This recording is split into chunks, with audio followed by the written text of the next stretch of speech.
Bien, gracias a Dios por la oración y como señalaba el pastor Jairo, vamos a iniciar este tercer capítulo de nuestra serie a los Filipenses. Y como también él señalaba, ya esto comenzó con las 5 razones que nos dio el pastor Andrés para tener gozo. Luego tuve el privilegio de compartir con ustedes acerca de la receta para una vida que honra y glorifica a nuestro Señor. ¿Cuál es el propósito principal de estudiar Filipenses? Es encontrar la verdadera fuente de gozo para el creyente. ¿Por qué? Porque se hace evidente que nosotros nos equivocamos muchas veces en buscar el gozo en otras fuentes o en otros lugares que no son precisamente Cristo. Y en esta carta a los Filipos vamos a encontrar esta fuente. Recordemos para continuar que Pablo está escribiendo desde la cárcel en Roma, que él está confinado, que está en prisión y no solo está encarcelado, sino que según la costumbre está encadenado a soldados, uno a cada lado. En otras palabras, no solo está, como decía, confinado o encarcelado en una celda o en una habitación, sino que su libertad también está totalmente coartada. Este es el escenario donde Pablo escribe esta carta. Hoy, como lo dije, vamos a leer desde el versículo 12 al versículo 26. Y dice así la palabra del Señor. Hermanos, quiero que sepan que en realidad lo que me ha pasado ha contribuido al avance del Evangelio. Es más, se ha hecho evidente a toda la guardia del palacio y a todos los demás que estoy encadenado por causa de Cristo.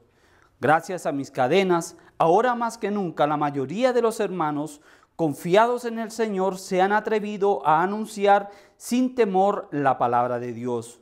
Es cierto que algunos predican a Cristo por envidia y rivalidad, pero otros lo hacen con buenas intenciones. Estos últimos lo hacen por amor, pues saben que he sido puesto para la defensa del Evangelio. Aquellos predican a Cristo por ambición y no por motivos puros, creyendo que así van a aumentar las angustias que sufro en mi prisión. ¿Qué importa? Al fin y al cabo, y sea como sea, con motivos falsos o con sinceridad, se predica a Cristo.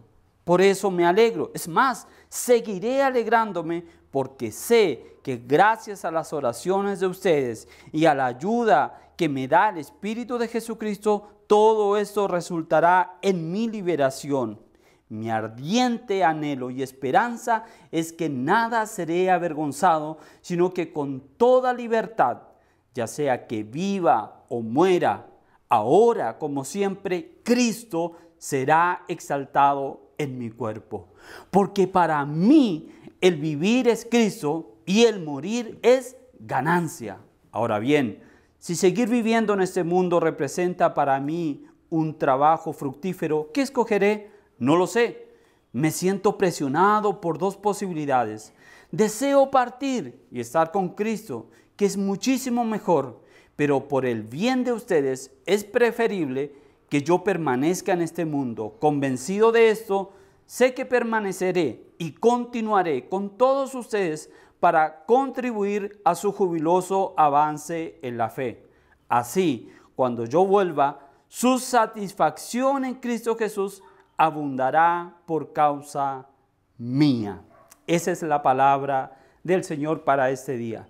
Si notamos el versículo 21 que nosotros acabamos de leer, debe ser uno de los versículos más conocidos de la Biblia y que muchos llevarían como bandera de batalla. Esta es una afirmación potente y sale de la más profunda convicción que Pablo tenía. Esta no es una declaración caprichosa, pues él ha sido consecuente siempre a lo largo de todo su ministerio. Pablo dice que el camino a Damasco supo que su vida ahora estaba en las manos del Señor y que no sería ya nunca más como lo fue antes. Sus prioridades se centrarían no en él mismo, sino en la persona del Señor Jesucristo. Ahora su motivación para vivir o para morir es exactamente la misma. Pablo dice que lo que a él le concierne no importa si es ejecutado o si es puesto en libertad. Hay dos posibilidades y Él las conoce bien, están ahí. No sabe lo que va a pasar, pero no le importa. No está preocupado y con eso quiere tranquilizar a los hermanos de la iglesia de Filipos para que ellos tampoco estén preocupados. ¿Por qué? Porque para Él vivir es Cristo y morir es ganancia. Note algo que Él señala y que es muy enfático. Él dice, para mí el vivir es Cristo.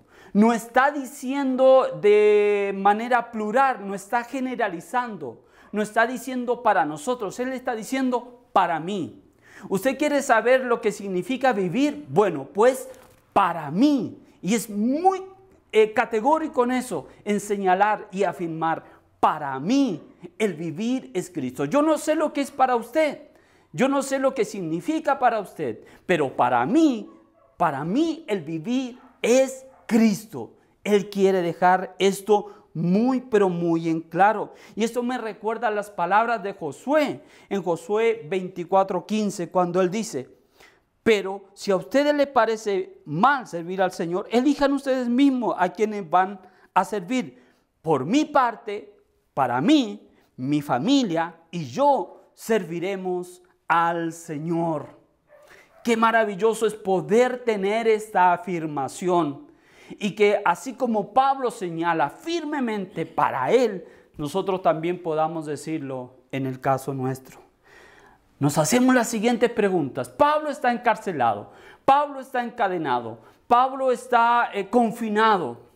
Entonces, ¿cómo es que Pablo tiene una actitud tan positiva en medio de esta gran prueba? ¿Qué es lo que ve Pablo que quizás nosotros no hemos podido ver? Él no es Jesús. Él es simplemente un apóstol más. ¿Dónde está esa fuente que le permite tener ese gozo y esa alegría aun cuando está encadenado y confinado? ¿Cómo es que Pablo logra mantener ese gozo que se pone por sobre todas las circunstancias? ¿Cómo es que Pablo ve la prueba como una oportunidad de hacer evidente que Cristo es el centro de su vida y que se va a alegrar y se va a gozar independiente de todas las circunstancias que puede estar viviendo? La respuesta a estas preguntas nos las da Pablo a través de 5 evidencias. Él va a decir, yo tengo 5 evidencias que son mis credenciales y que respaldan mi afirmación. Ahora, en esta mañana, quiero que hagamos un ejercicio y te voy a hacer una invitación para pensar en cada una de esas evidencias que muestra Pablo y ver cuál de ellas está en ti y cuál no. Voy a recordar algo. Esta afirmación la hace Pablo para mí. ¿Cierto? Son sus credenciales, son sus evidencias. Pero quiero desafiarte a que veas, analices y observes cada una de ellas para al final poder tú también decir, yo comparto esa afirmación y la puedo decir también. Entonces vamos a ver estas 5 evidencias. Pon atención y observa muy detalladamente. En primer lugar, el versículo 12 dice, hermanos, quiero que sepan que en realidad lo que me ha pasado ha contribuido al avance del Evangelio. Es decir, todo para Pablo, todo lo que le pase va a contribuir en el avance del Evangelio. Ahora, ¿qué es lo que le ha pasado a Pablo? A Pablo le han pasado muchas cosas, pero un pasaje bíblico que describe detalladamente algunas de las tantas cosas que a él le ocurrió están en 2 de Corintios capítulo 11, versículo 23. Leamos. Dice, he trabajado más arduamente, he sido encarcelado más veces, he recibido los azotes más severos, he estado en peligro de muerte repetidas veces. 5 veces recibí de los judíos los 39 azotes. 3 veces me golpearon con varas, 1 vez me apedrearon, 3 veces naufragué y pasé un día y una noche como náufrago en alta mar. Mi vida ha sido un continuo ir y venir de un sitio a otro, los peligros de río, peligros de bandidos, peligros de parte de mis compatriotas, peligros a manos de los gentiles, peligros en la ciudad, peligros en el campo, peligros en el mar, peligros de parte de falsos hermanos. He pasado muchos trabajos y fatigas. Muchas veces me he quedado sin dormir, he sufrido hambre y sed, y muchas veces he quedado en ayunas, he sufrido frío y desnudez. Esta larga es extensiva y continúa.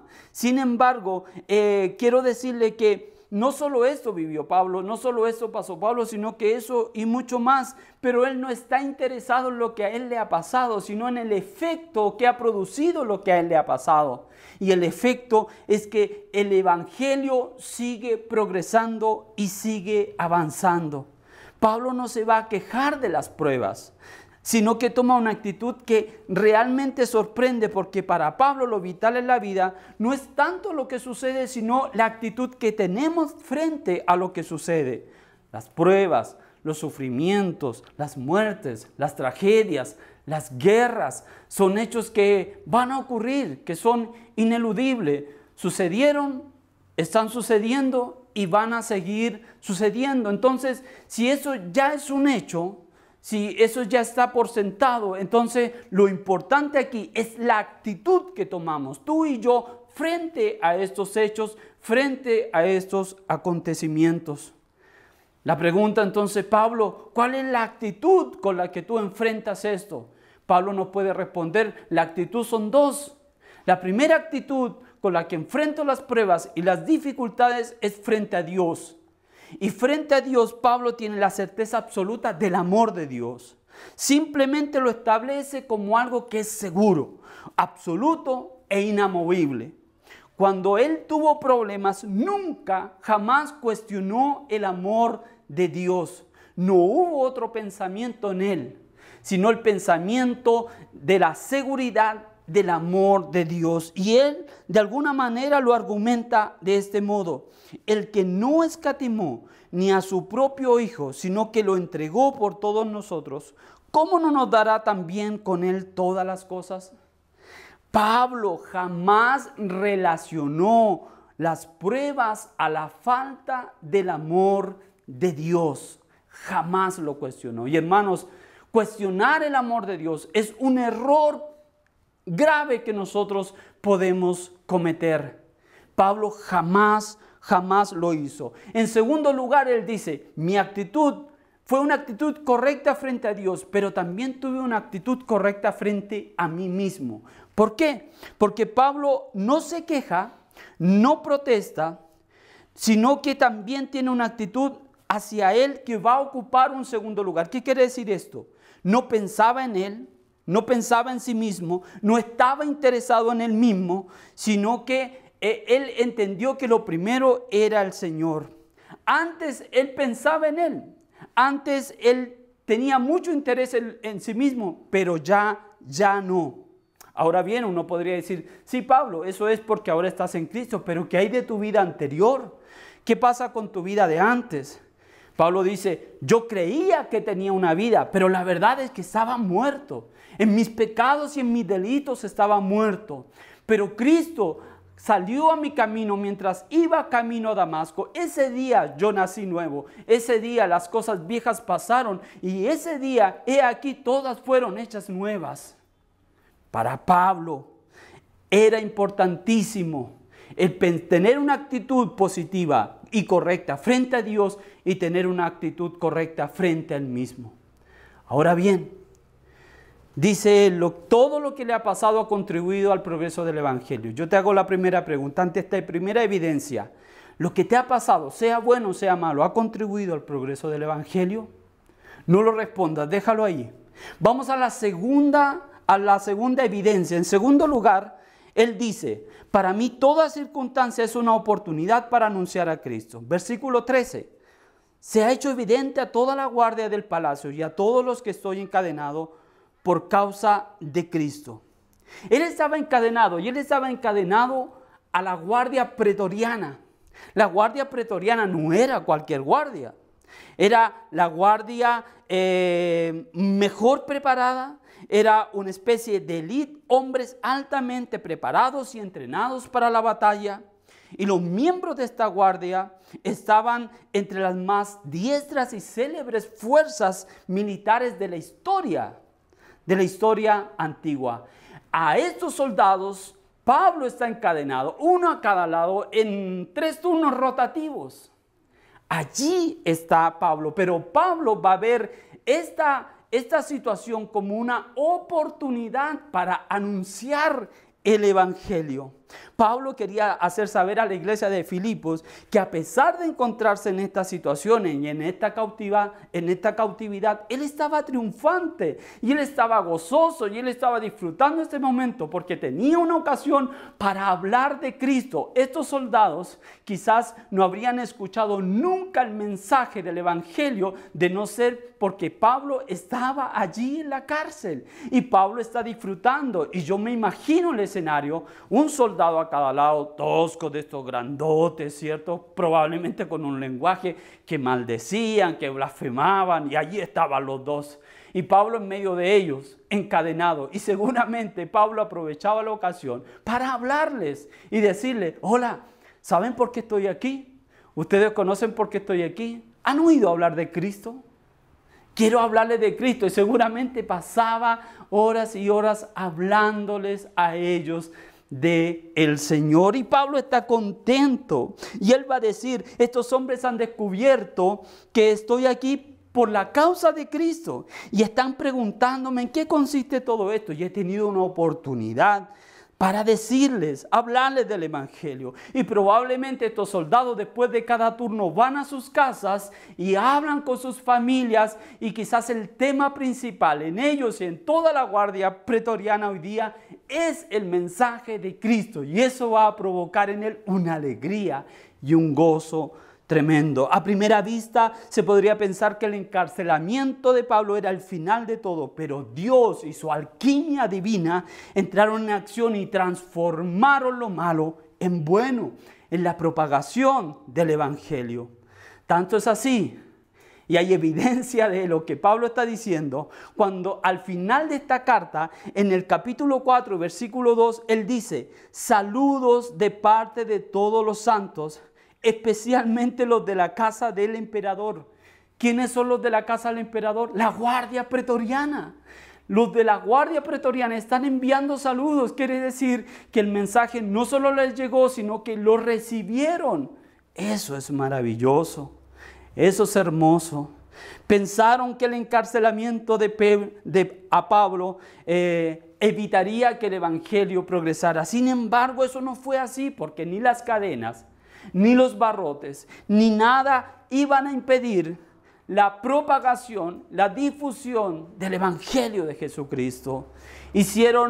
Creyeron hacerle mal a Pablo. Sin embargo, ese mal Pablo lo vio como una oportunidad para predicar. Como las palabras de José en Génesis capítulo 50. Dice: ustedes pensaron hacerme mal, pero Dios transformó ese mal en bien. Entonces, hermanos, recuerde, cuando nos encontramos en pruebas, afrontamos adversidades o tribulaciones en la vida, no nos quejemos y hagámonos la pregunta: hey, ¿qué quiere Dios con esto? ¿Qué propósito hay? ¿Qué va a hacer Dios en medio de todo esto? ¿Cómo va a utilizar esta situación? Yo me maravillo realmente cuando a veces me ha tocado ir a hospitales a visitar a hermanas, y me ha pasado y me las he encontrado, en vez de estar acostadas, me las he encontrado en otras habitaciones hablando del Señor y predicando a Cristo, orando por otras personas. Y aunque a veces reciben el regaño de alguna enfermera, ellas ven esta situación y esta ocasión de hospitalización para predicar, para orar, para anunciar el evangelio de Cristo. Dios de cada situación va a sacar algo bueno. Aprovechemos cada situación y oportunidad que tenemos para hablar de Cristo. Entonces, segunda evidencia, tus circunstancias, tus pruebas, ¿son una oportunidad para la propagación del evangelio? Haz esa pregunta, no respondas.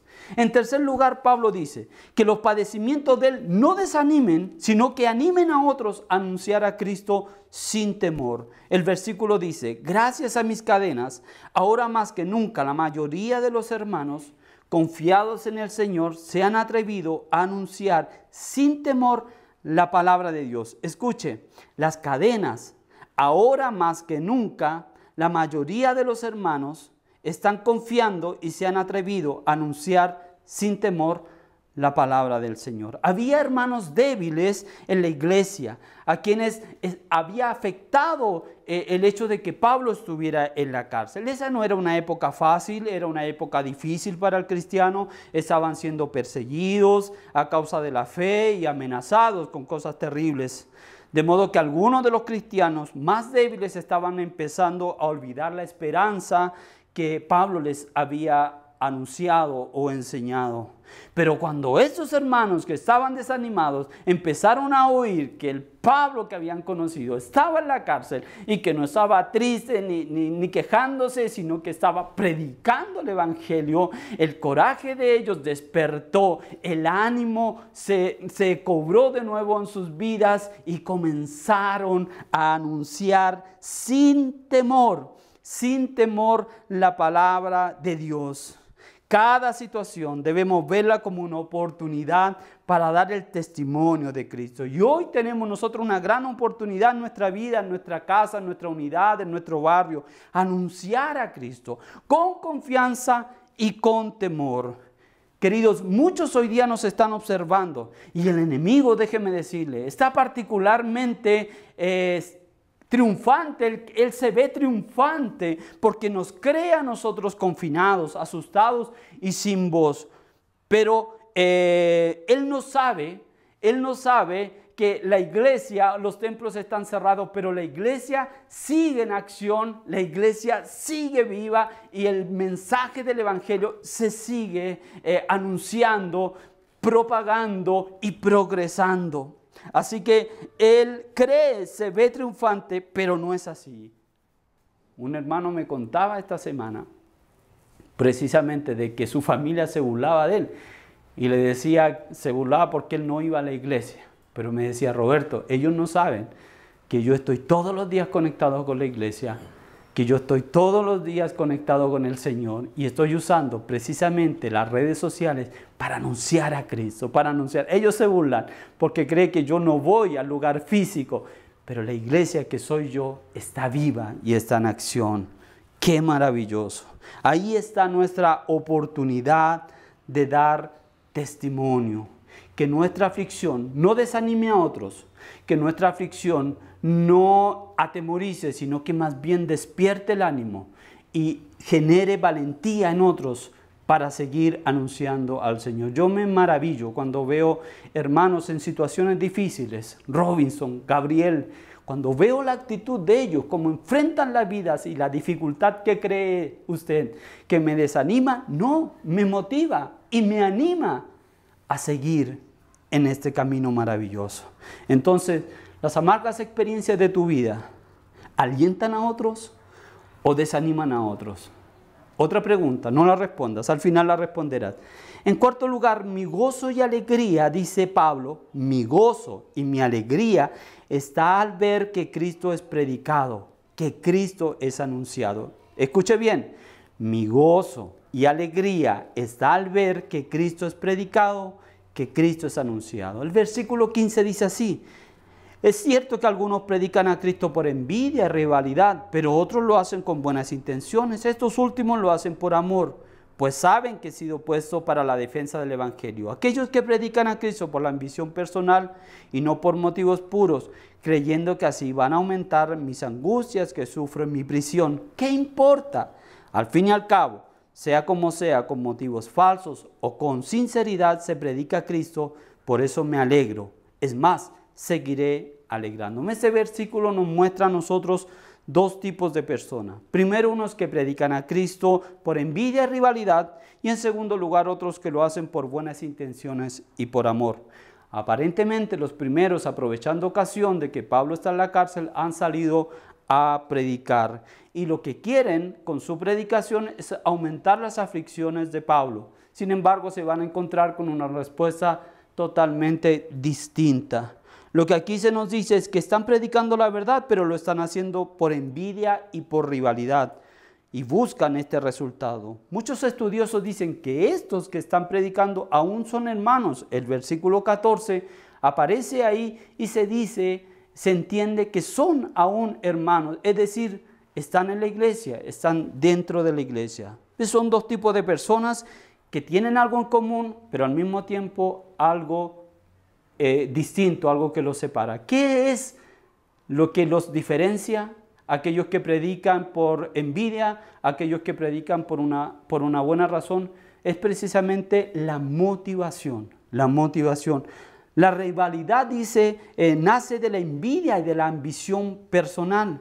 La envidia se traduce como la molestia que genera el éxito de un amigo. Ojo con eso. Y el éxito de Pablo era precisamente impresionante. Él había sido nombrado apóstol y había sido puesto para la defensa del evangelio. Eso generaba envidia de parte de los otros hermanos.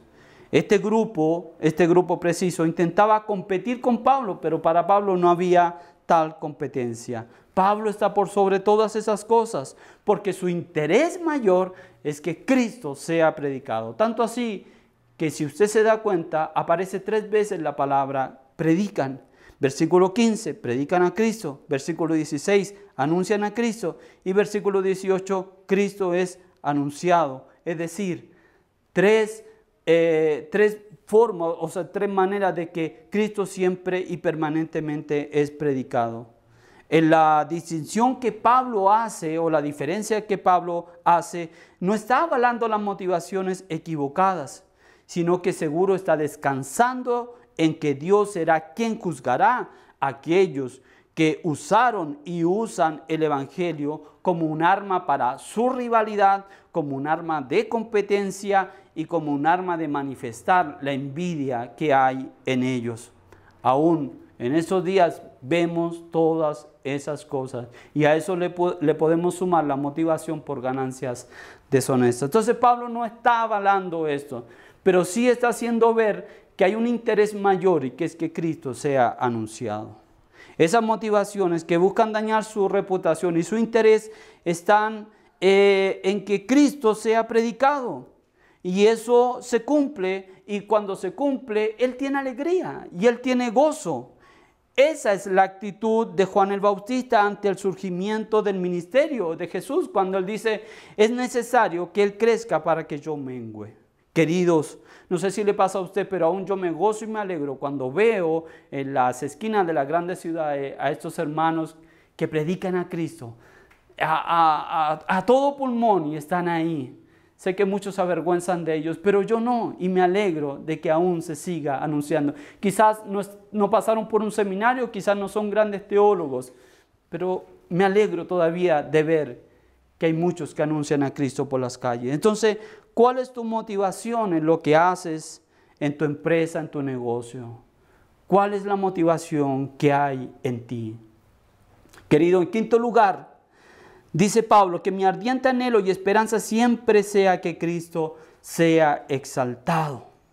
Este es el quinto. El ardiente anhelo y esperanza de Pablo es que Cristo sea exaltado. El versículo dice, porque sé que gracias a las oraciones de ustedes y a la ayuda que da el Espíritu Santo, que me da el Espíritu Santo, todo esto resulta en mi liberación. Mi ardiente anhelo y esperanza es que nada sea avergonzado, sino que con toda libertad, ya sea que viva o muera, ahora y como siempre, Cristo será exaltado en mi cuerpo. Pablo no vio en todo esto más que una parte del proceso de perfeccionamiento llevado a cabo por Dios. Eso lo dice en el versículo 9. La liberación de la que él habla no es precisamente de la cárcel, porque en el siguiente versículo él dice que no sabe si vivirá o morirá. Se refiere a la liberación de alguna manera en el sentido más absoluto. Lo que Pablo quiere decir, hay pruebas que no entiendo. Hay cosas que no voy a entender nunca. Pero de algo estoy seguro, todo esto hace parte de mi santificación y parte de mi proceso. Y tengo seguridad de que al final de esto saldré un mejor hombre de lo que era antes.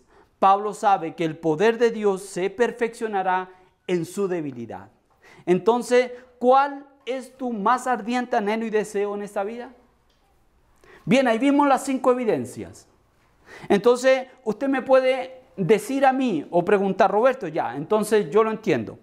Si todo lo que nos pase va a contribuir en el Evangelio, si toda circunstancia la vemos como una oportunidad para anunciar a Cristo, si nuestras pruebas van a animar a otros y seguir anunciando a Cristo, si nuestro gozo y alegría está en ver que Cristo es predicado, y si nuestro ardiente anhelo y esperanza es que Cristo sea exaltado, entonces si todas esas cosas están en mí, yo puedo decir que para mí el vivir es Cristo y el morir es ganancia. En cierta manera sí, pero antes de concluir a tu favor, déjeme hacerle una pregunta para ir concluyendo. Para que tu vida sea Cristo, ¿es Cristo el centro de tu vida? ¿Es Cristo el centro de tu vida? ¿Sabes por qué te lo pregunto? Porque yo me atrevería a decir y afirmar que para algunos cristianos ni siquiera su vida es Dios. ¿Cómo así? Sí. Porque para muchos Dios no es el centro de sus vidas. Y si Dios no es el centro de sus vidas, entonces su vida no es Cristo. Y te lo voy a decir, esto es muy fácil de ver. Porque me puedo encontrar con una persona en la calle y le voy a preguntar, hey, hola, ¿cómo estás? Y su respuesta puede ser, bien, estoy bien, mi trabajo está bien, mi familia está bien, mis hijos están bien, gozamos de buena salud, estoy bien. Qué súper, maravilloso. ¿Y cómo está tu vida espiritual? No tan bien, hace tiempo no voy a la iglesia, no estoy orando mucho y al grupo de conexión nunca más fui. Entonces, pareciera que algunos creen tener dos vidas, una vida que va bien, el trabajo, la familia, los hijos, y otra vida que no va tan bien, que es la vida espiritual. Te tengo una mala noticia, no tienes dos vidas, tienes una sola vida. Y esa vida que estás teniendo, o Dios es el centro de tu vida, o no es el centro de tu vida. O estás cerca de Dios, o estás lejos de Dios. Entonces, cuando mi vida es Cristo, todo se refleja en lo que hago, mis amigos, mis pasatiempos, lo que leo, lo que pienso, los amigos de mis hijos, todo va a reflejar. Hermanos, si a una hora de la semana, en un día tal, sabes que tus hermanos están conectados, que están orando y están aprendiendo de la palabra del Señor, entonces tú quieres estar ahí. Eso es estar haciendo evidente que Dios es el centro de tu vida. Entonces no es extraño a veces encontrarnos con hermanos que se quejan permanentemente cuando la iglesia tiene una actividad nueva. Y nos dicen, no puedo creer, otra reunión, otra vez grupo de hombres, otra vez grupo de mujeres, otra actividad más. Esta iglesia no se cansa y se quejan. Hermanos, si para ti vivir es Cristo, se hará evidente en todo lo que tú hagas. La vida consiste en lo que pienso y en la esfera de mis intereses. La vida no significa simplemente comer, beber, dormir, levantarse y trabajar. El lema de algunos, vivo para trabajar y trabajo para vivir. No, cuando Pablo habla de la vida, habla de una vida con propósito. Y las cosas le dan un verdadero significado y sentido. En el fondo se refiere a cómo y con quién paso la mayor parte de mi tiempo. Donde está vuestro tesoro, allí también está vuestro corazón. Para Pablo, Cristo siempre estaba en el centro. Cristo es mi vida es Cristo. Todo lo que hago gira en torno a Él. No se trata de mí, no se trata de mis intereses. No se trata de mis deseos, se trata del Señor. Entonces, ¿podemos decir lo mismo? ¿En qué pensamos? ¿Cuáles son nuestros verdaderos intereses? ¿Qué es lo que deseamos más y más en la vida? Ahora, te hago otra pregunta. Eso es en cuanto a vivir, pero ¿qué hay de en cuanto a morir? ¿Morir es ganancia? ¿Considera la muerte como ganancia? Este tema es muy poco popular, pues las personas rehúsan hablar de él. Para que la muerte sea ganancia en tu vida debe ser Cristo. Y la fuente de tu gozo debe ser Cristo. Sí, porque fue Cristo quien venció la muerte en la cruz. La resurrección de Cristo nos da la esperanza de una vida después de la muerte. Fue Cristo quien se levantó de entre los muertos. Por tanto, la muerte no será ganancia en nuestra vida si primero Cristo no es nuestra vida. En último lugar, en el punto número 6, que es un punto extra, Pablo lo tenía por seguro. En el versículo 22 y 27, él se enfrenta a una decisión que debe tomar. Y pese a que él desea partir y estar con Cristo, asume la responsabilidad de su llamado y su compromiso de continuar edificando la iglesia. Eso es sencillamente maravilloso. El que de nuevo se postergue por amor a Cristo, por amor a su obra y por amor a la iglesia. Queridos, quiero dejarles con 5 implicaciones. Si al final de todo lo que hemos escuchado, las evidencias de Pablo son también sus evidencias y las credenciales de Pablo son también sus credenciales, gloria a Dios. Pero si no lo son, reflexionemos. De las 5 evidencias que vimos de Pablo, ¿hay alguna que hace parte de ti? ¿Cuál no? ¿Qué estás dispuesto a hacer para que sí lo estén? ¿Tú estás concibiendo una vida sin Cristo? Y finalmente puedes decir, para mí vivir es Cristo y morir es ganancia. Si hay alguien que ha escuchado eso por primera vez, es porque precisamente el Evangelio está progresando y Jesús ha permitido que lo oigas, que llegue a tus oídos. La muerte de Jesús es la que hoy nos permite vivir. Por su muerte es que hoy estamos aquí. De su muerte nosotros hacemos y construimos nuestra vida. Ven a Jesús. Te quiero hacer un llamado. Si has oído por primera vez este mensaje, ven a Jesús. Arrepiéntete de todos tus pecados y rinde tu vida al Señor. No importa cómo estés, no importa lo que estés haciendo, ven a Jesús. Jesús lo dijo, el que a mí viene, no le echo fuera. Ven a Cristo, ven a Él, rinde tu vida a Él. Créeme que la cárcel que hoy vives, las cadenas que hoy te atan, el cautiverio que has vivido hasta hoy, tienen su fin si vienes a Cristo. No te prometo falta de problemas o dificultades, no. Pero ya no caminarás solo. Cristo estará contigo todos los días de tu vida. Y a eso Cristo le suma una familia de la fe que te acompañará y estará siempre a tu lado. Ven a Cristo, ven a Cristo. Visité en varias ocasiones en Chile la cárcel y prediqué el Evangelio. Y ¿sabe? Una de las cosas que más me sorprendían era encontrar hombres libres en la cárcel. Usted me dice, ¿cómo? Sí, hombres que en la cárcel se sentían libres porque el mensaje del Evangelio había llegado a ellos. Y cuando Cristo viene a tu vida, la libertad viene a tu vida. Ven a Cristo, ven al Señor. Déjeme orar.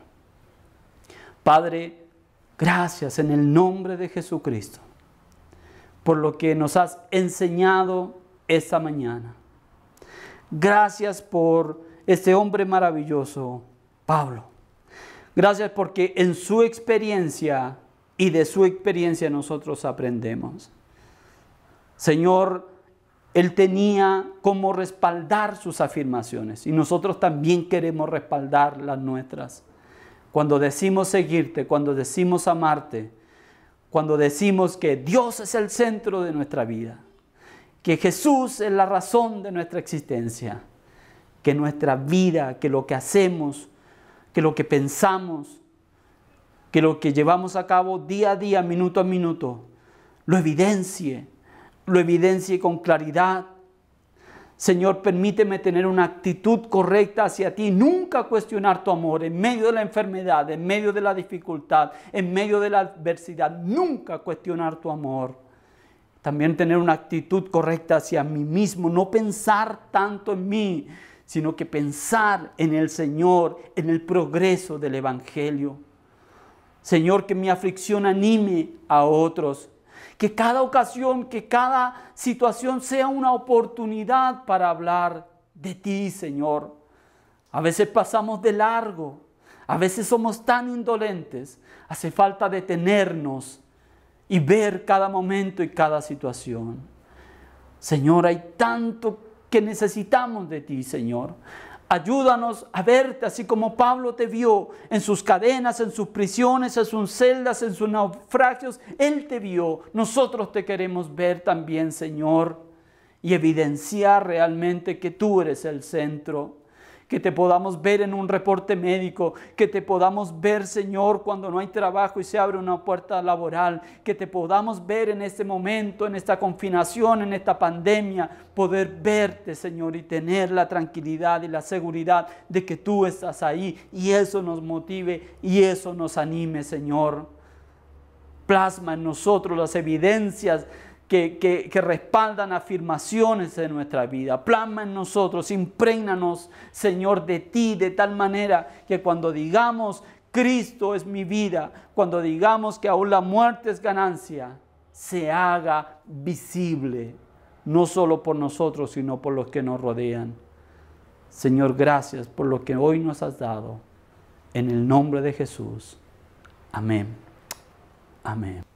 Bueno, y después de este mensaje quiero extender la invitación para vernos hoy día a las 5 de la tarde a través de Facebook Live para responder a las preguntas o a las inquietudes, aún a responder a motivos de oración que tú puedas tener. Así que la cita está, la invitación está, 5 de la tarde a través de Facebook Live. Nos vemos, así que te espero ahí.